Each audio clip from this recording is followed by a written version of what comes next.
Hey, what's up? This is Flex Wheeler with my new podcast, Flex for Life. And I want to go over a topic with my panel today, um, and it's hormone replacement, semaglutides, and all that stuff. It's like forever men has always heard of, women going through menopause. And what we haven't been aware of for years is men go through the same thing. It's just that we don't talk about it. We don't talk about our feelings and how we feel and stuff like that. And women are about doing that. So I remember, like maybe over 10 years ago, they came up with this fancy word called low T that made it kind of cool to talk about it. And it was a bombardment with just these commercials talking about low T and all that stuff. And then we started hearing about all these clinics that would offer male hormone replacement and stuff like that. So, for me, it's really interesting. Like everybody knows my story. Obviously, I utilized sports technology drugs too long. It shut my system down. And back in, I think it was 2003, I had to start hormone replacement. And ever since I've been on it. But it's really like a huge market now. So I want to bring in my panel, my business partner, Greg and Q, and let's get down to some questions that we have to discuss this. And then later on, we're going to bring in a licensed physician to kind of give us a little bit more of a professional or medical analysis of what we have to discuss. So let's go over the first question. Do you guys want to start with the TRT or the weight loss side of things? Let's start with the weight loss side of things. Okay. Yeah. The semaglutides and what's the other one called? Well, I mean, it's a GLP-1 medication, but they all have different names like Wegovy, Ozempic, Tirzepatide. Tirzepatide. That was the other word I was trying to think of. Yeah. And it's crazy. I don't know how, but it's just their marketing. I get spam mail with that stuff all the time. It's worse than Starbucks commercials. I mean, it's everywhere. Well, you got it's big pharma. It's a big business, man. It's you'll be surprised how much drug companies, and I call them drug companies on purpose, how much they drive the economy, how much they drive decisions that are made in government. And I was looking at a study that said that most of the drugs that are made don't even go in humans. They go to animals, what we eat. Now that's really scary. You know what? I heard that on some, I'm a huge Netflix, right? I mean, it's like Netflix tells the truth about everything. I'm still waiting for Netflix to come out and tell the truth about the whole COVID and, all that stuff. They just let it loose on everything. But COVID, I remember seeing a special about that are the things that we eat, our cows and stuff like that, are the most hormone injected, cows on the planet. Pork. Everything. So let's make a disclaimer, guys. We're not saying do not eat anything. Yeah. It's your choice. It's just the facts are that many animals are injected with different hormones, different types of drugs, and if we eat them, we're taking those things in. That's the reality. That's why you have certain places say they're grass fed or grain fed, so on and so forth, because you're consuming it. That's one thing even about the Jewish community. They're very conscious of how they even I don't know if slaughter is the correct word, or kill their animals. They do it in a way that tries to keep them from releasing certain hormones in their bodies, because it changes the way or the taste of the food, because those enzymes or those chemicals. It's the stress levels, because the more stressed out they get, the more they tense up, and and they know. I mean, there's a energy that flows between those cows to let them know, hey, this is not a good place we're going to. But I mean, in those cases also, and I used to be personally against all that stuff as well, but it's a trade-off, right? Because we have 8 billion people on the planet that we have to feed. Right. excluding all the crazy vegans. Not calling people who are vegan crazy, but I'm just saying crazy vegans. We have to produce enough food to feed all these people around the world, especially in the United States. We are the biggest consumers of everything. We just take. So if we're not able to produce enough beef to feed the masses, that's gonna be a problem. And unfortunately, it has to be mass produced quickly. So there's a trade-off with this kind of stuff. Well, it goes straight into like it says. Okay, so it says, how long can one stay on a GLP-1 medication safely, and what are the long and short term side effects of that? Well, I know from the research I've done that you can stay on it for quite a amount of time. I think it's 60 months or plus on that side of 5 things. years? We're talking years. But the trade-off, and I know this is another one of the questions coming up, it basically stops your hunger feeling. So you don't eat as much, and your gastric emptying is slowed down. So you eat less. If you start to exercise, you lose weight. But the problem is they also make no bones about reporting the fact that 60% of people gain the weight back when they get off of the GLP-1s. And it's not something you could stay on forever like aspirin or something along those lines. So there is those aspects of it. So Flex, do you believe that these medications can be used, but they have to be used in conjunction, one under guidance through a doctor, but with a intention around a regimented exercise and diet change? Yeah, definitely. I mean, the interesting thing about it is the body is an amazing machine. You know, Even with some of the things that we would use to get in shape, we were very much aware if we got overstressed, if we thought about it too much, our body would come back into play and alter those things. So these different hormones that you use, it has to be added along with a healthy diet, workout, training, some type of resistance training or something like that. Um, there's and that life. I just don't believe there's no drug that's going to 100% do it. I mean, even the most powerfulest, sports, medication that we've taken, you still have to go and be active to make those things work. So I 100% think that this is a lifestyle change that you're going to have to make. You can't go and basically wash your car by taking these hormones and then go and drive it through the mud, meaning, eat some dirty food and then expect for your body to change. It's just not going to happen. At the end of the day, your body's going to start resisting these hormones and combating them like everything else.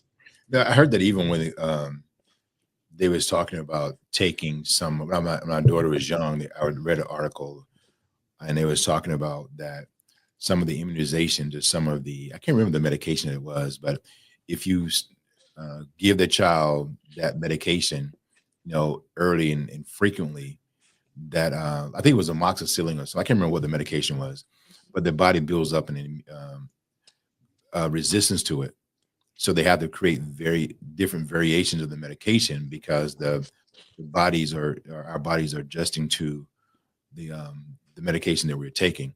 Now I don't know, but I'm sure that there's a doctor somewhere that can really have some research on that.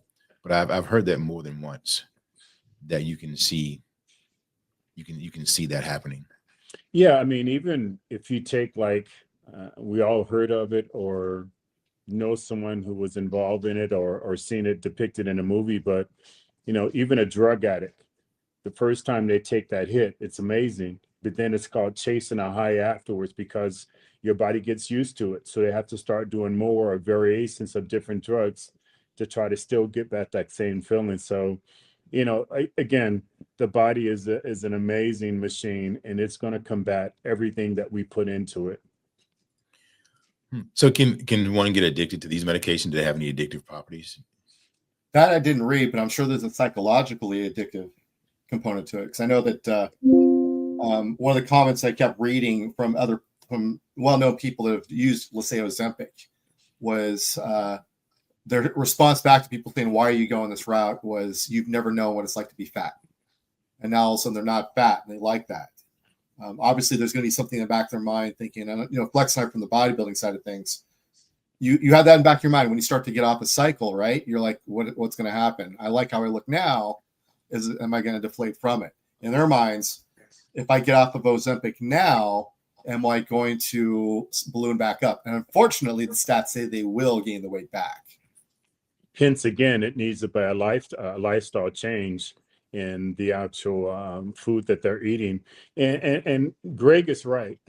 Even in our cycles that we would take in sports technology drug,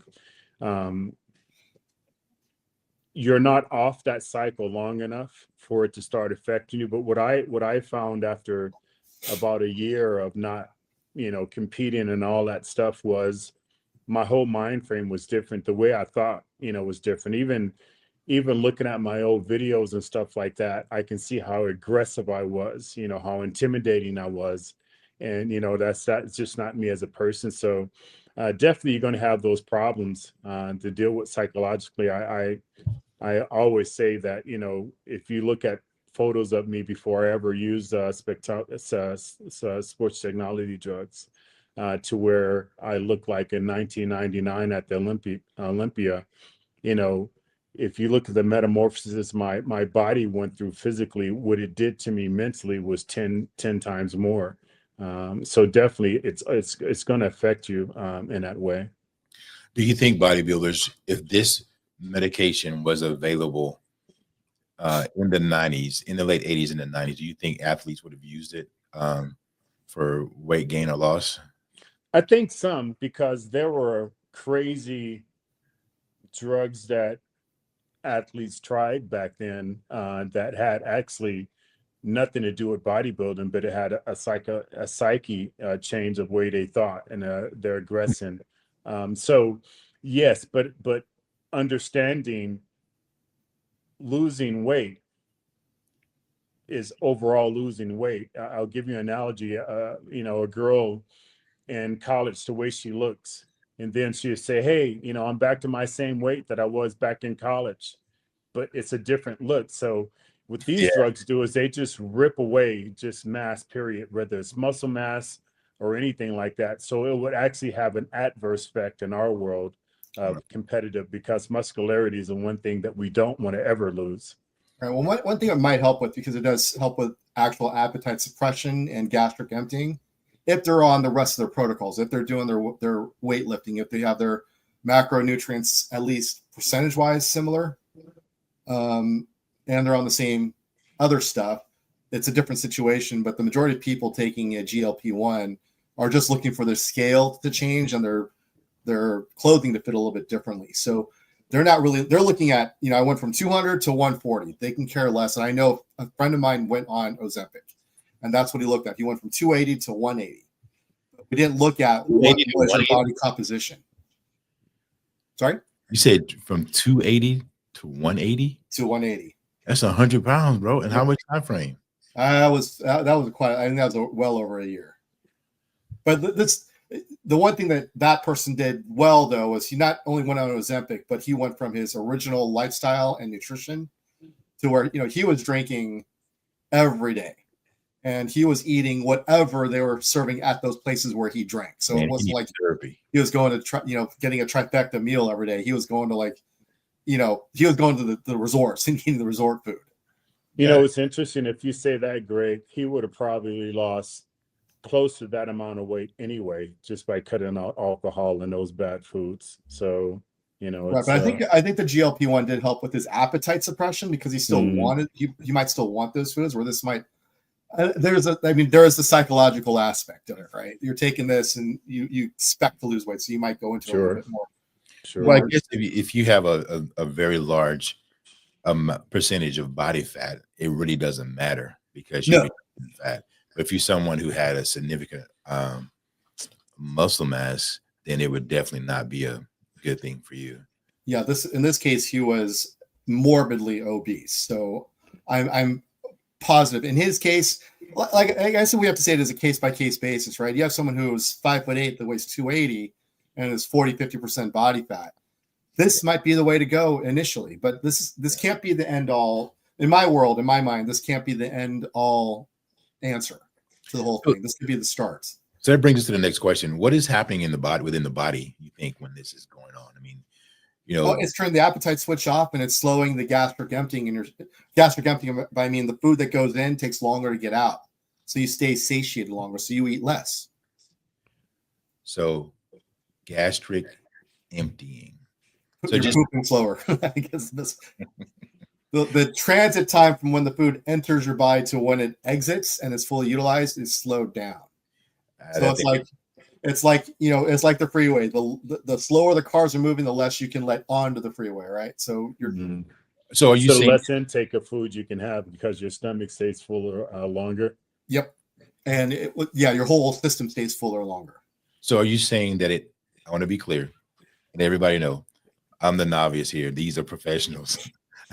I'm the one that researches this stuff, trying to figure out, how to get the streaming going. How to what my clients understand, what my clients are doing, understand what family members are doing, and how I communicate and give direction to our clients across the country. So are you saying that it slows down the gastric emptying? Because the reason I asked that question, because a lot of women, I hear them all the time, because when we're meeting with clients, they give us their medications and so on and so forth. A lot of women have an issue with, going to the restroom with the gastric emptying. And if they take this type of medication, is that not going to create even more of a problem? Well, I'm sure that's one of the things that a medical practitioner would have on their questionnaire before they prescribe it. And keep in mind, this is a prescription medication, right? It's not something like a diet pill that you can go and get from a GNC. So this is there's a lot of things that would go into play. Like I'm sure it can't be given to, well, actually, no, it was developed for diabetics. I take that back. If you have hypertension or something along those lines, I'm sure there's some red markers that are contraindicators for prescription of this medication. Well, I would tell you from the insurance perspective, is that I have clients calling all the time saying that my doctor won't pay, not my doctor, the insurance company won't pay for my medication. They say we just want it because I'm overweight. My body index is too high, and the doctor prescribes it. But the reality is the insurance company is not going to pay for it. What are the reasons they're given for not covering it? Because it's not medically necessary. Right, well, that's where I would take an insurance adjuster and slap him across the face. Wait, that goes against YouTube. Not literally, just figuratively. Here's the thing. And I will go to bat against all these people who are body positivity types too far in the wrong direction. Obesity is absolutely a health risk. I disagree. I think obesity is that, but I think the largest part of obesity, there's some mental health issues going on. Absolutely, but either way, you could say it should be covered then, because there's a health issue going on, either mental health or physical health. But regardless of what the cause is, if you have an obese situation or a person who is obese, even though their metabolic measurements might not say their cholesterol isn't too high or their blood pressure isn't too high, I guarantee you, in given time, their metabolic traits will be negative. They will have health issues if they do not change the situation. Oh, of course. I don't care if Lizzo can go and dance on stage for 8 hours straight and do pirouettes and sing and dance and play the trombone or whatever the hell she does. In 10 years, if she does not change her lifestyle, she will have health issues. Yeah, we see that. I will put my next 10 mortgage payments up on that. We see that all the time. I mean, it's all the time. But I was in a conference in Vegas back in April, and they literally made a statement that, I'm choosing my words carefully. We know you have to we don't want to be sued for anything, but we can't be sued for this. I mean, it's just a statement. In the meeting, they stated that government does not want to pay for people who have conditions that they consider to be preventable, like high blood pressure, high cholesterol, diabetes, things of that nature. They're saying that they do not want to pay for those things because they are, they're self-inflicted. So we know for a fact that there's a percentage of those things that are hereditary. Like my partner and friend for over almost 40 years, man, Andre is Dr. Hardy is about 5'10". He says he's 5'11", but he's 5'10", almost 170 pounds. And he's been a diabetic since and high blood pressure. High blood pressure shit from when he was in college. I have a few friends that way. And like, even though you have women, my sister, when she wasn't a diabetic, wasn't have high blood pressure, but when she became pregnant, I know there's a technical term for that. She got high blood pressure, and it had it the entire time in her life. She's had it since then. She's had it. Yeah, I have to disagree with that. I think, we all are aware insurance's jobs are not to pay for medical help, which I think in long term is going to cost them even more. But, even myself, it was called hypertension. Back when I was a kid, my nose would bleed, and my mother took me to the doctor, and the doctor said, oh, he has hypertension. It's a leader in his nose that causes his nose to bleed that releases that blood to keep his blood pressure from going even higher. So that's not preventable, and a lot of the things that you listed aren't preventable. And, to you and Greg's argument earlier, I see both of your points. At the end of the day, obesity is going to cost money and is going to cost a life or death situation. Yes. And on your side, Q, yeah, that can be controlled based on just pushing yourself away from the table, knowing things that you shouldn't eat, based on different parts of the world where you're born, like back in, southern states, it's a lot of fried foods and stuff like that. And we know that is bad for you. So I see both of your points, but at the end of the day, it will become a medical issue and it will end up in a hospital. And long term, the insurance is going to pay for it. So I don't get why they're not more preventative. Yes and no. If they have insurance, that's true too. That's a big deal now. Is if they have insurance. Yeah, that's true. I want to say hi to Frank Thomas. Thanks for joining. In Unique Utilities, I may have said that correct. I think Frank, thanks for pointing out gestational diabetes. Thank you. Gestational That's the actual name. Yeah, thanks for pointing that out. But it's both you tell your friends, log in. Yeah. The thing is this, I learned since in the last 15 years I've been in healthcare. We work with Medicare, Medicaid. We work with individual health insurance, commercial health insurance, and just people trying to find a way to take care of themselves to the best of their abilities. Guys, health insurance is a business first. They're publicly traded companies. They're a business first. Physicians, and this was told to me by a medical director of a large hospital system, where I laid out a plan to where we could partner with churches and local community centers to utilize, for treatment because we have a lot of issues with transportation. Not to go off on a long story. Bottom line, he said, you're making a mistake. You're making the assumption that all physicians care. He says they think about it. I see so many patients each day. They have a very stressful life. They got to fight with the insurance company about the money. They make a recommendation for a patient's health, and the insurance company denies it. They got to give these referrals. You got prior authorizations. There's a lot of stress on the physician and on the nurses, and there's a lot of stress on them because it's like, excuse my language, they're damned if they do, they're damned if they don't. Yeah. And there is some, you do get desensitized to a certain level when you see these things over and over and over again. Well, so my aunt is a physician.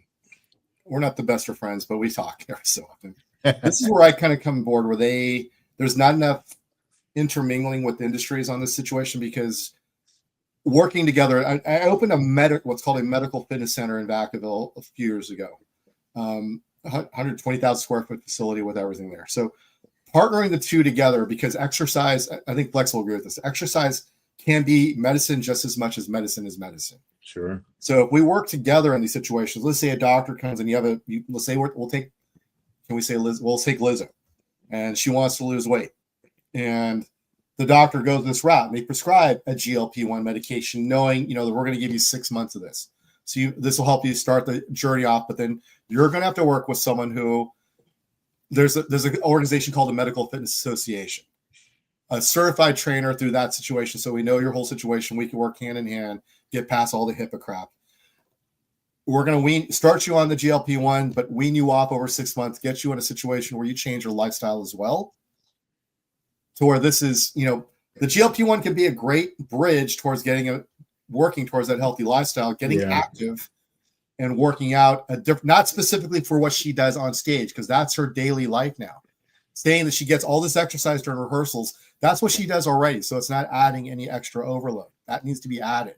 Working on those things, changing what you eat, how you sleep.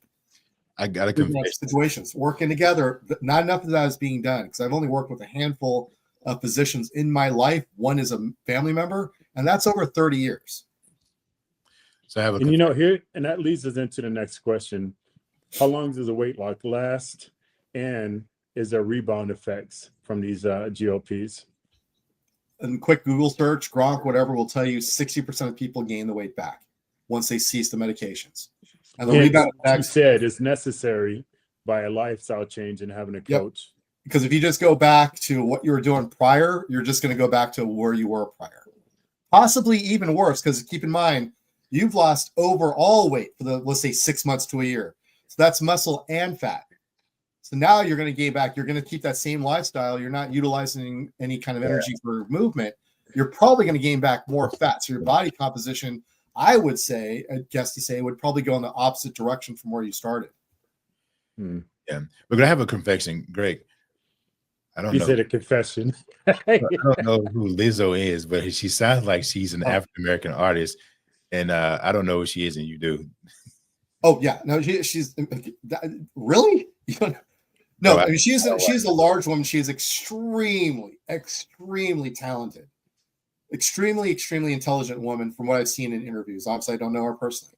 If you saw her perform live, you would be shocked at the athletic ability she has at her size and weight. Like the guy that ran down that running back last year from the Texans. No, actually, I always kind of bring this topic up when people argue with me on this one, because right now in Japan, the current sumo basho is going on. So all the upper level sumo wrestlers in the world are competing. A sumo wrestler, once retired, their life expectancy is shorter than the average Japanese person. A sumo wrestler's life expectancy is around mid-60s. In Japan, their life expectancy is in the high 80s on average. Hold on, time out. Did I hear that correctly? You saying that the sumo wrestler average age is mid-60s? Last time I checked, yep. Do you know there's some there are zip codes in Houston, Texas. 66 years. There are zip codes here in Houston, Texas, where the average African-American period does not live beyond the age of 65. And I believe that. Well, they've always said you can guess someone's life expectancy by their zip code. Yes, you can. Texas, in particular this area, they have a map that shows you your average life expectancy based upon what your zip code is. Yeah. So sumo wrestler, average life expectancy is 66 years. Average life expectancy in Japan in general is 81 years. Wow. And you're talking about, take all the obesity stuff out. These guys literally exercise or train 7 to 8 hours every day.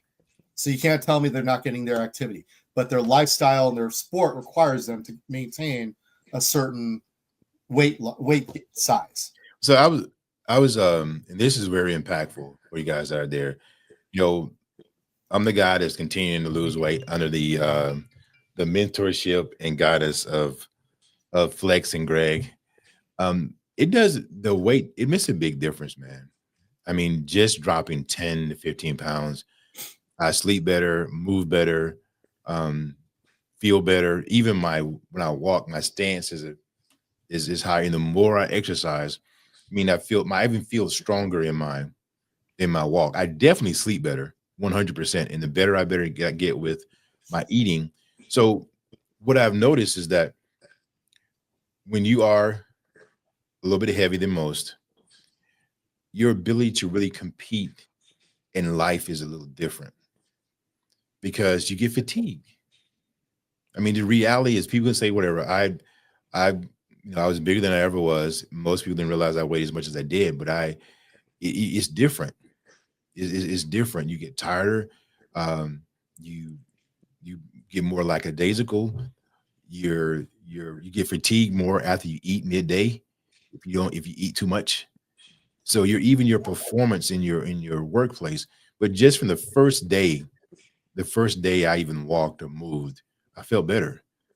I felt better, and the more time goes by, I get better and better and better. It's definitely a big difference because I ask you this: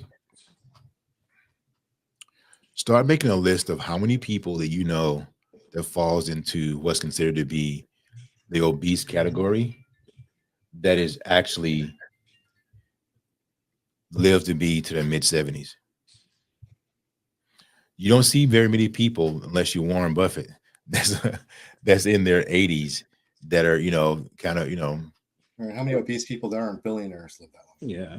You And what you're going to notice even more, Q, is your endurance. You're really blessed because you don't take any medications, but a lot of people can come off of their blood medication, their insulin. But being that you're an insurance man, I have a question for you. What are your thoughts on the regulations attempting to restrict compounding variations of weight loss medications? It's all about the money, man. Bottom line, it's all about the money. So my understanding is that these companies, they invest X number of dollars to develop the medications. And when they do that, they get like a head start. They're able to produce those medications for a certain amount of time in order to recover their expenses and make a certain level of profit. I think the compounding, and I can't say that's not fair. I can't say that it's not fair, but I do know that when they start allowing them to do the compounding when the shortages are there, I think it's a good thing. Do I have a big issue with them stopping that once they're caught back up? If that's a matter of if you created the drug, you want that. If you didn't create the drug, you don't want that. So my thing is with all of it is, where is the humanity in it? That's my thing, because so many people want and need those medications, they just can't afford to pay for them. So I believe that when you do that, it just has a domino effect. You're going to pay one way or the other. Society is always going to pay one way or the other, whether it's health-wise, whether it's racism, whether it's, sabotage another country. Sooner or later, it's going to come back to you one way or the other. And you answered that question earlier. You said it's a business. So you said, where's the human analogy to that? It's gone. It's not the same as it used to be before. So what do one expect after they first start taking out weight loss medication? Greg. Sorry, say that again. What do one expect after they start taking weight loss medication? Well, that's I know that's something I should probably go towards the medical expert that we're going to have on next time about this. But I know, like I said, you're going to have it's an appetite suppressant. That's the biggest thing. You're going to want to eat less. Well, I can kind of share because I had a family member go through that process, and I went through everything with them. First thing, they tell them that they're going to scale up the medication. So there's a certain dosage they want to get to. They're going to start out very low. They went over the fact that they can feel nauseous, they may vomit, they may feel sluggish. So you can expect you may or may not receive some level of physical effect to it. The people I know did not, but as they scale up, they begin to lose the weight. When they exercise, they absolutely lose more faster. But from what I've seen from personal experience is that it doesn't really affect a lot of people physically. It's just, I believe there is a chemical change that takes place because they believe they're going to lose weight. Yeah, placebo effect. Yeah, so a portion of it is the medication. They get inspired because they think something is going to actually help them. Yeah. So they're more inclined to start adjusting their diet. They're more inclined to start, working out a little bit more. So it's I think it's just as much psychological as it is physical. But the only physical things that I've seen, I'm sure there's people out there that have had adverse reaction, but from the people that I've seen, it's just as much psychological as it is physical. Well, I know So one we're thing that it about does. One thing that it does. Sorry, just jump in. Exercise is going to. I know this is one of your questions coming up. Exercise is going to be extremely important. Exercise or activity, because this was developed as a diabetes drug, so its control of blood sugar and insulin sensitivity is part of its activity within the body. So you're going to want to take advantage of that by doing the exercise with it. Yeah, and we kind of discussed that before when you said you had your fitness center that was implemented. So we're about halfway through the show. So I want to go ahead and switch over to this low T word, this TRT, testosterone replacement therapy. So what is it? It's exactly what it says. It's as we age, or if you have someone who is just naturally hypogonadal, they don't produce enough testosterone. Time out. What does that mean? Their gonads aren't working. So basically, they're not producing testosterone at a correct level, which is anywhere from 400 to, for men, 400 to, let's say, 1,000 nanograms per deciliter. Anything under the 300 nanograms per deciliter, 300 or 400, you're looking at someone who is considered hypogonadal, and they're going to have negative health effects from not producing enough testosterone. And that actually can go for women too, because they're typically anywhere from 30 to 70 nanograms per deciliter, so a lot lower. But even then, you have some health issues that go along with that. What TRT does is they measure it. And again, this is very new science, right? Because 400 to 1,000 is a huge range. Yeah. Where you have someone who's 1,000 just naturally. There's some people that are like that. I think, Flex, you were there also, even before anything else. Yeah. You're going to feel a lot different than someone who's at 300 or 400 who's still considered normal range. Yeah. Right? Yeah. I've always said it's my belief that superior athletes, those guys who can just do the phenomenal things, and girls, the Larry Birds, the Kobe Bryants, the Michael Jordans, Usain Bolt, Usain Bolts, they have a natural higher testosterone level than an average male, which allows them to do these superior things. Same with girls. So, yeah, same as women. They have a naturally higher level of testosterone that allows them to do the things that normal, what I call mere mortals, can't do. So, that brings us to the next question. Who would be a candidate for TRT? That's really where we need those doctors, right? Well, I mean, as we get older, that's a natural occurring thing. Our testosterone for men and women starts to tail off after 30.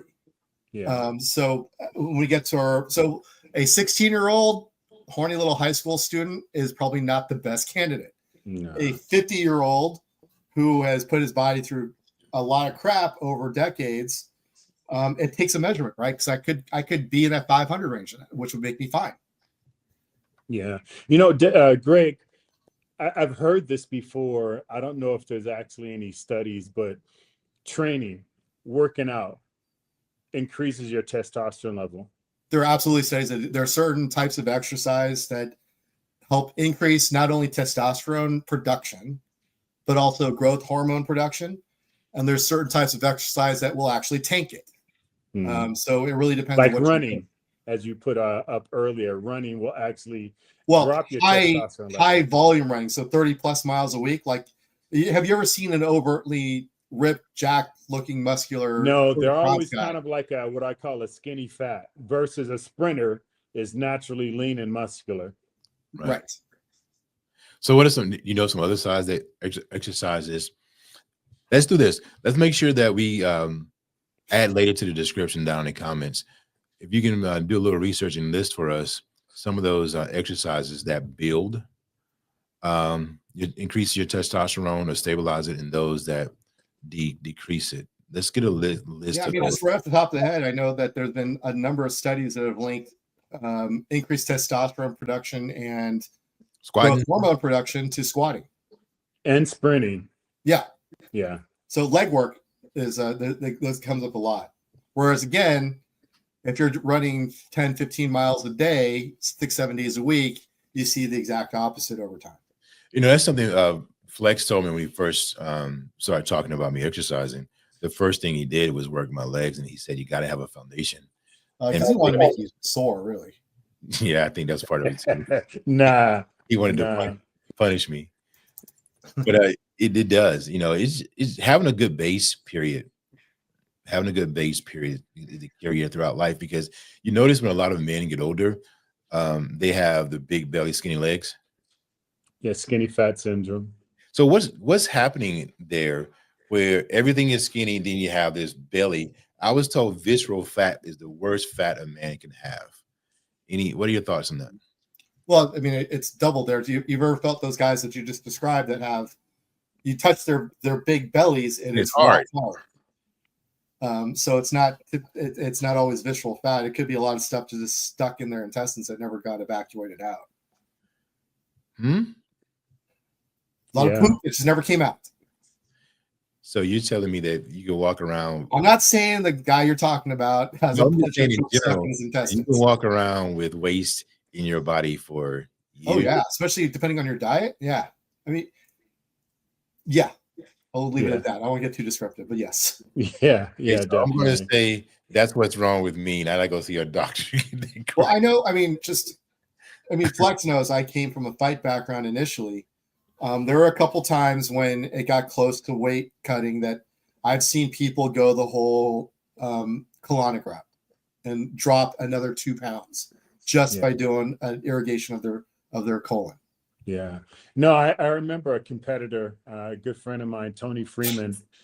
He really got deep into colonics. And did he?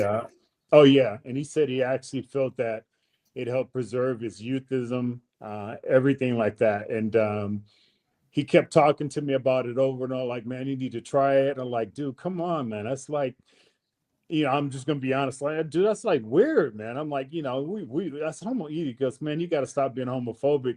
Man, this is about health. But I'm like, so I went and I had it done, and it's different. It's an incredibly uncomfortable feeling because your stomach gets so enlarged. But I've heard a lot of, lately I've heard a lot of research, and there's tons of clinics of these chronic clinics all over the place. So I know it has some good, and I've been very much aware that, like myself, I'm having stomach issues now, and it's that same feeling as I'll eat and I'll just be full for the rest of the day. My body's just not digesting food, so I'm trying to figure out, is it allergic of food, or do I have different response to food that I didn't have earlier? But Greg's 100% right. I mean, there's even a belief that red meat could take over a year to be able to go through your bowels based on how fast your digestive system working. But let's go into the next question, and that's long-term and short-term side effects of using these hormone replacements. Well, I mean, if it's medically done by a physician, doctor, if they're doing things right, the ideal of it is to supplement the deficit, right? So you went from, you're normally at 600, now you're down to 300. So we're going to prescribe enough to get you at least into the normal area of 400, but maybe back to 600. So it's not like when you're doing it for performance purposes, when we're trying to get our test levels up to 3,000 nanograms per deciliter, or what was it that Alistair Overeem got hit for back during the day in the UFC? He was like 30 times the normal test levels. So in those cases, if you're just trying to get things back to normal, just like a type 1 diabetic takes insulin, it's just getting it back to normal. So I think in those cases, they're going to prescribe some kind of estrogen, some estrogen type blocker. They're mostly also going to prescribe some kind of HCG to create those pathways to make sure your normal system doesn't completely shut down because of exogenous testosterone. So I think they don't really put, do they put, I'm not on TRT, so they put timelines on TRT? I've never heard that actually. Yeah, so there's a difference between TRT and then using, I use the word sports technology drug because it covers the whole performance enhancement. gambit of things that we could use. But there's a difference. So if you're trying to use it as an enhancer, yeah, you're going to run into side effects because you're going to have a higher testosterone level, which is going to cause a number of different other side effects. But getting to like our next question, is it something that you can take for the rest of your life? Yes, I do. I take it to replace what's lost, and I've been on it since 2003, and I'll be on it for the rest of my life. And actually, back then I refused. I was like, no, I don't want to. I had to do that throughout my career. I'm not looking forward to sticking myself for the rest of my life. And that's when a doctor explained to me a lot of the side effects of having low T, depression, my bone density weakening, my hip bones are degenerating faster,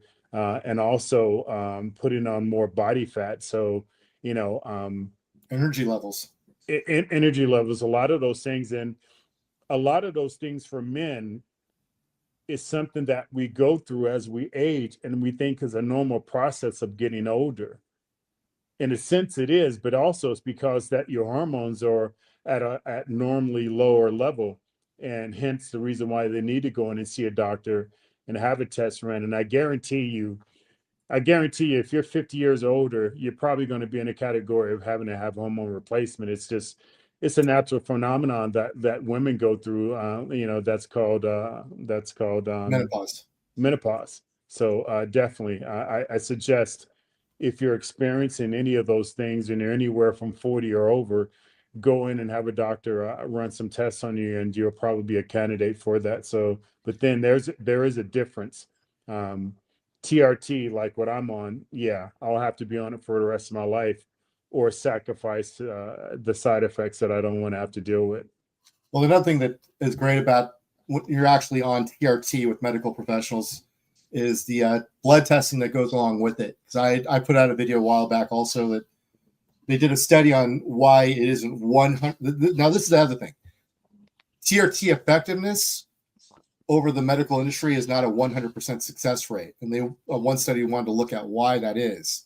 Now, along with it, they saw that the people who are not getting the exact results from prescribed testosterone replacement therapy also had a vitamin D and magnesium deficiency in their system. Yeah. So they're looking at, and this goes to you guys out there that are performance enhancers also. Having magnesium and vitamin D levels that are optimal will go along with how efficient the exogenous testosterone works for you. Yeah, so, definitely. I remember back in the 90s, Victor Conti, the famous Victor Conti from Bosco Laboratory. He came in and he ran a bunch of tests on us athletes, and he came back and he explained to us, listen, it doesn't matter what you're doing, what you're taking. If you have deficiency in trace minerals, your sports technology drug is not going to work efficiently. Here we have Robbie Robinson. I think Robbie's in his 70s. 75. Yeah, 75 years old. Yeah, 75 years old. Robbie's always just been, I mean, he embodies, almost like Ronnie Coleman, he embodies just the love ethics. It was something that they would have just done, regardless if it was ever being competitive. And you can tell he still lives a lifestyle. He still eats clean. He's still disciplined. He still goes in the gym and train. And, back in the days, he was called the Black Prince, which it was just, amazing meeting him for the first time after seeing him in the magazines for many years. But Robbie's an amazing guy, man. He's an amazing individual, and just a true embodiment of what really the fountain of youth is, and that's just resistance training.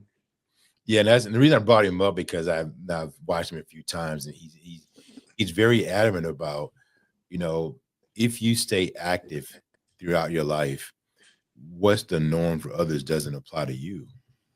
If you, manage what you eat, they're quite there can be some genetic things with everybody. Sure. But just saying, an average person that stays active, the key difference is, what he said is discipline. The bottom, the bigger thing is discipline. I'm going to welcome Chris Comier to the show.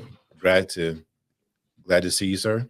So let's jump into the What's up, Chris? What's up, big homie? What's going on? Chris, just to let you guys know, Chris is a little brother to me.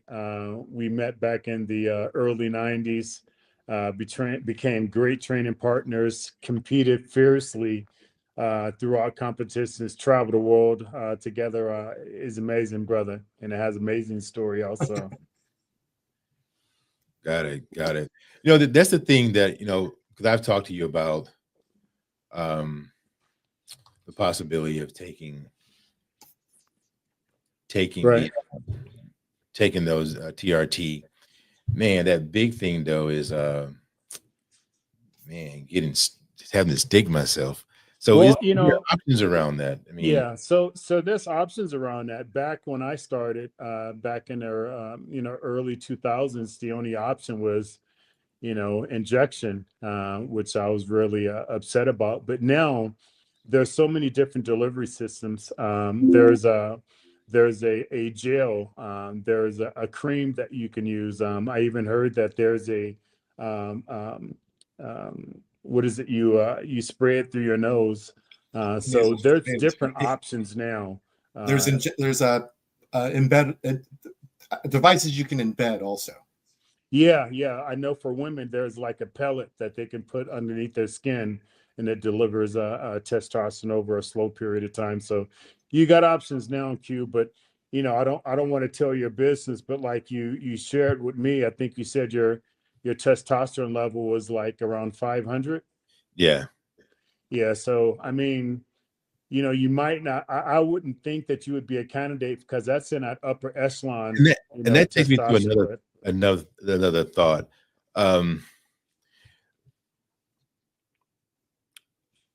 I hear, and I'm not even in the fitness world. I'm just trying to, make sure that I'm in good shape before I turn 60. And guys, but on a quick side note, guys, we got to get this guy August 23rd, right? Yes. August 23rd, guys. We got to come together and make sure we give a killer worldwide celebration to the big guy that's turning 60. 60. August 23rd, man. I never imagined that I would live this long, but we're looking at some pictures now of my boy Chris wrestled at Cal State Bakersfield. Yeah, he did. Yeah, wow. He did. Yeah. Chris is interesting, man. He was an athlete. I mean, he even did the what is it, the bike what is it, the small bike, the different racing.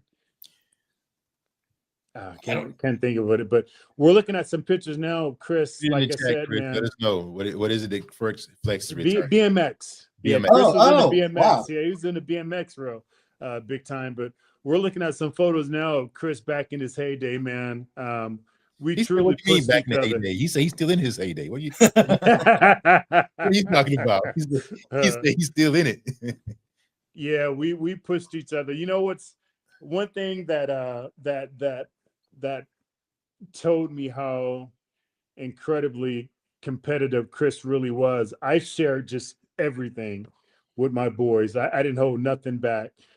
And I remember there was a time that Chris was talking to me about my conditioning. He's like, man, you need, and he just stopped. He goes, never mind. I go, what? He goes, never mind. Later on, after we retired, I asked him, like, man, what were you going to tell me? He goes, man, I was going to tell you, just hold on to your 1993 look at the Arnold, and you'll never be defeated. But I wanted to beat you, so I didn't share that information with you. And I was like, wait a minute, what? What a great I'm like, friend. wait, what? I'm like, dude, I told you everything, man. He goes, man, I just wanted to beat you. And I'm like, wow. Hey, that's what friends are for, right? Yeah, for sure. That's what friends are for. I remember you telling me, I don't know if I ever asked a question that's not appropriate, just let me know. I remember you after you say it. After I say it. So you should tell me that you and Ronnie was just like, you guys are really cool, and that, God bless him with what he's experiencing now. But, I don't know if bodybuilders do this,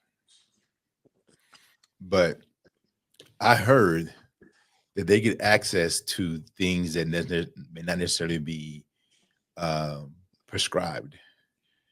And then that's why and I'm aware of my platform, and I'm aware if I talk about certain drugs that we used back then, there's kids that are going to go out and try those drugs and think they're going to achieve my look or Ronnie's look or Chris's or somebody like that. But that's why I use the word sports technology drug, because it's so much deeper than testosterone. I mean, you have people taking testosterone, because they have a different it's a wide range of health reasons that they administer testosterone. So, what we utilize and some of the things that we utilize were very far outside the range of quote unquote steroids. I use the word, sports technology drugs to embody the entire competence of the variety of things that we took. So yeah. But this guy Chris was huge. Chris, we got to get you on the show soon, buddy. Yeah. We got to thanks get for definitely taking off. Thanks for dropping by, though. We got to yeah, get definitely, you, definitely. man. This guy is freaking huge. Yeah. So next question, what are some of the different applications of a TRT and how they affect you? Again, it's an individual thing. What a doctor would prescribe me versus what they would prescribe Greg would be a very different thing. And that's why it has to be a situation where a blood workup would have to be done to be very specific, because like we've said, if you're off, it can very much become a medical problem, where you can have some problems from that. Got it. So taking all this into consideration, is your answer still telling me that I need to Yeah, you still do. Listen, I advise everyone to at least 3 times a year get a blood workup done, at the minimum once a year, especially as you get up into our age queue. Yeah, now how you were saying, some athletes are just rare, can perform different feats. That's you right now. You being at your age and you don't have to take any type of medical blood pressure or anything like that is very, very much rare, especially considering, like you said, how obese you was. That would normally put you in that category. So that's super rare. But still, I would advise you to get a full blood workup spectrum done to see, just there might be other key things that are going on that you might not be aware of. There might be other trace minerals that you're deficient in, and you're wondering why when I eat this doesn't happen. So I definitely suggest that you do that. notice differences in food, and it's kind of like, well, the first thing, drinking a lot more water seems to make me more sensitive to a lot of things. Like I'm like, man, this is salty. Man, this is too sweet. Just by drinking more water is making me more aware. But even though, you think about my last couple of years, one of the things we haven't mentioned is stress. And the last time I had my testosterone, then when they told me you should always do it in the morning. And they said the stress, the amount of sleep you're getting, all those things have an impact on your stress level. And the first time I got it texted, it was the same day my sister passed away. And a lot of the weight that I've gained has been within the last couple of years. I've lost my mother and sister both to cancer. My mother about 8 months ago. So that you add on the stress of work, lost several friends during COVID. Have a couple of friends pass away literally of a couple of weeks ago, about a month ago, passed away of a stroke at 56. I mean, so if you just be observant of the people that are around us, we're seeing, it's like warning signs. Hey, like a flashing red light.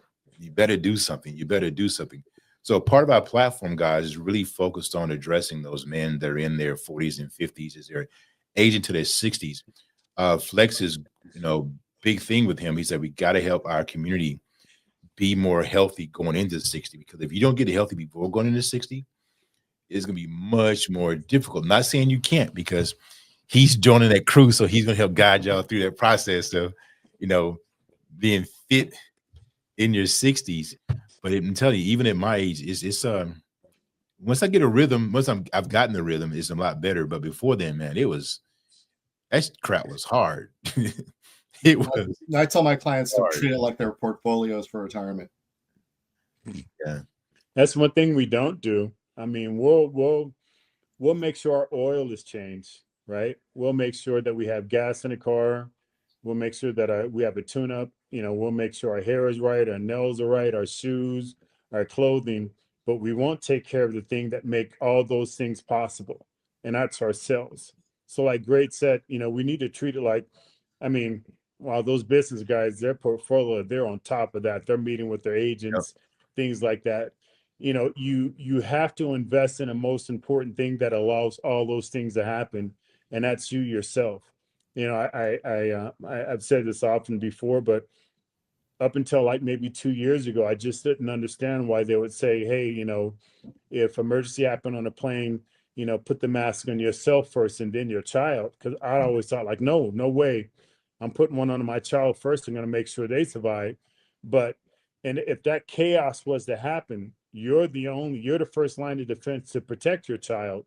How do you protect your child? By making sure you're capable of doing so. So we need to, as men and women, we need to invest in ourselves, our health, whatever it is, to ensure that we can keep this job, that we can take care of our children, we can take care of our loved ones, and set an example also. Guys, I tell you guys, I have a question for you. And you may have answered it, Flex. The first question is, and even Greg, I don't know, the different forms of application, because man, that sticking myself that's a high deterrent. But I do know, and I want to encourage you guys out there, if you're I'm 56, I just turned 56 in February. Man, I just can't express to you how big of a difference just small movement, even just starting walking on a day, I was really disappointed that I couldn't do as many push-ups as I thought I could when I first started. Or either I would go in, I did 225 a good 1.5 times. And it's something that I used to do about 25, 26 times. So it's definitely a change of mindset. And you start thinking about TRT, these other things, when you go in there and you see a woman stronger than you are, and you get her to go, and she just finished her warm-up. And that was really crazy. I was tired in the warm-up part. I'm like, geez, it's definitely a different. But what are the other ways, other applications other than sticking yourself? Yeah, as I said earlier, when you had asked that question, maybe you didn't hear me, but there's a cream. I'm trying to ask it again because I didn't. Yeah. There's a cream that's available now. There's a gel that's kind of alcohol based that I use. There's like again, I know for women there's a delivery system where they inject a pellet into their hip that slowly releases testosterone, and I also believe there's a nasal spray. So, if it comes to that after you get your test done, right? If it comes to that what a doctor prescribe you, there's a number of different delivery systems that you can choose from now, Q. Instead of the primitive sticking. But my doctor said there's still that too. My doctor said my testosterone is fine, so she won't prescribe. Yeah. I like I said, I would have thought so. At 500, at 56 years old, you're in the upper echelon. So again, you're just breaking the markers of a normal 56-year-old male. Keep in mind that's your typical physician isn't specializing in these areas either. Yeah, that's true. Endocrinology and all that kind of stuff. So what might be the thing is, your normal 20 years ago might have been in the 900 to 1,000 range when you felt good and were operating good, because you were an athlete as well. So I think the good hormone replacement physicians will actually look at your entire lifespan and look at what things were like before. Maybe try to figure out. I mean, it would be best if you had blood tests from back then to say, my testosterone levels used to be in the high 900s for a long time, and it slowly declined, and now it's 500. So you're going to, if you're used to driving a Ferrari in your 30s and all of a sudden you're driving a Toyota Camry, which is a perfectly fine car, but it's not a Ferrari, right? So they're not taking those kind of things into account and looking at all the other stuff. How has your body comp changed over the years? How has your strength levels changed over the years? How has your virility with your significant other changed over the last couple of years? Those should all factor in. Do you want to break that down for the audience? What are you talking about, Greg? I mean, I would take a look at a picture. What did you look like when you were in your 30s versus now? No, that's not the statement I was talking about. Okay. If you went from 2 times a day every day until once a month, that's a change. I mean, if we all go back to how we thought in our 20s, it's not the same no matter what we're on. Yeah. Yeah. What do you think about that, Frank? Yeah, it's... Jeez. Right. All right, guys. Well, listen. Last question, Flex. I guess Flex is gonna take that last question. He knows best. Is there a minimum age to start TRT or any form of growth hormone? And I ask you that because I think I heard you mention that people were calling you. So, guys, people call Flex from all over the world, send him all kind of messages asking him various things about health. I mean, from India to Russia to wherever they're reaching out, Australia. So he's very, he has a life of tremendous experience. But what really threw me off is he told me that people are calling and asking about these growth hormones for their teenagers that are barely in puberty, like 13, 14 years old. Is it that serious? What do you guys think about that, Frank? I mean, yeah. Yeah, it's crazy. I was with my wife. Her nephew got married, and we're in Los Angeles, and one of her next door neighbors that they grew up with has a son. He's 14 years old, and I guess he's highly recruited. He goes to these camps, and and they sponsor him and everything. And they're talking to him now about utilizing various different hormones, and it's not just athletes. I remember back in the 90s where a lot of I won't say any names, but a lot of these boy bands were using various different hormones. Tons of actors came to me and helping them get in shape. You would see them, they would normally look a certain way, and then in a movie they're extremely lean or muscular. It's crazy now. In high school, I never heard of those words. In primary school, I never heard of those words. Where there's a and not to get in trouble, but there's a high school here in Las Vegas that's highly known for their activity in sports. And when I was with another company, we were sponsoring this athlete, and he went to that high school. And he said in that high school, they had him taking testosterone and his level was over 1,000. And, this kid was already 6'3". He was 260 pounds and he was a running back. And what? he said it was sad because he literally hurt kids running over them. It's just a different world now. I mean, you got kids now who want to dress like Michael Jordan and learn all his moves, not understanding that he learned the basics first. It's a very visual world where people see a person achieve something and they want that status immediately, not understanding that it was probably a 5 to 10 to 20 year process of them getting there. It's a completely different world, and it's sad. There's absolutely no reason a teenager should be utilizing anything. Again, if we think like normal teenagers back in my time, hormones were raging, just the things I could eat whatever I want. I was active. I had tons of energy. I'm trying to get back to that stage now. Like Gray said, we'll never get back to those stages, but that's what we're trying to achieve. So it's a very sad, different world. I utilize the old cliche, And I think this is where we're at now, where, the doctor says, take 2 aspirin and call me in the morning. Basically saying, take some drugs, don't bother me. Let's see if that works first. So like you said earlier, we're in a world where drug companies run everything, run politics, run our food, run absolutely everything. Got it. Got it. We had a question from Momo.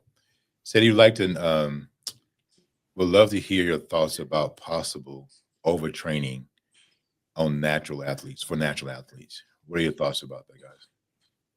I don't know. I don't know whether me and Greg's, based on our experiences and what we understand would be different, but I don't believe that you can overtrain. Like I said before, I think the human body is an absolutely amazing thing. Listen, we can build planes where they can fly around the world nonstop. We can build submarines that can just go nonstop, but eventually they break down and they need help. The human body rebuilds itself. So mentally, if I understand correctly, and I know there's a debate about that, but mentally, we use anywhere from 2 to 3% of our brain power. And it's believed that, the geniuses are around 7 to 8, if I'm not wrong. So we can't even really tap into what the body's capable of because we don't have the mental brain power to be able to do that. So I don't feel that there's a way that we can overtrain the body because the body gets used to anything. Somebody who's living in Alaska, they're used to being cold. If you take somebody from Vegas, they're not going to be used to that. The body will get used to that and it will adapt. And I feel that it adapt to any situation that you put it into, and it will become normal, which then you have to push the body even further to get gains because that comes normal. It's the same thing as a person who's never worked out and they start working out and they hit what we call a wall where they can't continue making gains. No, you have to up your skill in your training to be able to achieve that more. So that's my outlook on that. Great. It's slightly different because you can go past what your body can adapt to at that time also. Whereas at that time, right. Whereas, so there's a fine line. Like, I mean, I'm sure we'd both agree. Let's say if we're training someone for going back to the distance running a marathon, you wouldn't start them at 26 miles on their first workout. We'd work up to that. Right. Because they might be able to finish it, but then they probably would never come back. Right. They wouldn't recover from it. So everybody's a little bit different. What the other stuff allows you to do, TRT wise, allows you to get back to where you were before, at least as close to as possible. Whereas performance enhancement drugs allow you to recover quicker and get a little bit more out of yourself. So that's where you don't have those if you're quote unquote natural athlete. So that just made sense. Everybody's a little bit different. So that's where a quality coach, trainer, like, Flex in our program, comes into play to figure out where your sweet spot is. Because even if you do recover from it, the research shows there's a point to where you get diminishing returns for more activity. And you don't want to waste your time at that point either. And how much does I know we gotta go, guys. We really appreciate everybody that came on today. But a question for next time: how much of that has to do though with your nutrition, your rest, your psyche? Everything. Because absolutely everything. What Mo asked, the first thing came to my mind is that depends on a lot. I mean, even in a day's time, you can overtrain because, more importantly, even hurt yourself if your mindset is not in the proper mindset. Well, we can't really give a blanket answer. I think Flex and I both agree on this one. You can't give a blanket answer because what if a couple of months ago, I came back, I was supposed to fly back on a Friday. My plane was delayed. I had to sleep in the airport into Saturday morning. I didn't get back till Saturday afternoon. Would it be a good idea to go do a full workout that day for me? Absolutely. Probably not. Maybe go out and get a walk with the dog or something to get some activity in to get it out of my head. But I look at, you said all those things, Flex, and I will use a car analogy again. What if you put a brand new run flat Pirelli tire on your right front wheel, but then you put some kind of donut on the other four or the other three? How's your car going to run? you have to have all those in line and equal, that they're equally as important. Yeah, definitely. Listen, I want to thank everybody for joining us on my podcast. I invite you guys to continue following me. Click like, click subscribe, click the notification bell, and we'll see you guys next time. Thank you again. Every Wednesday.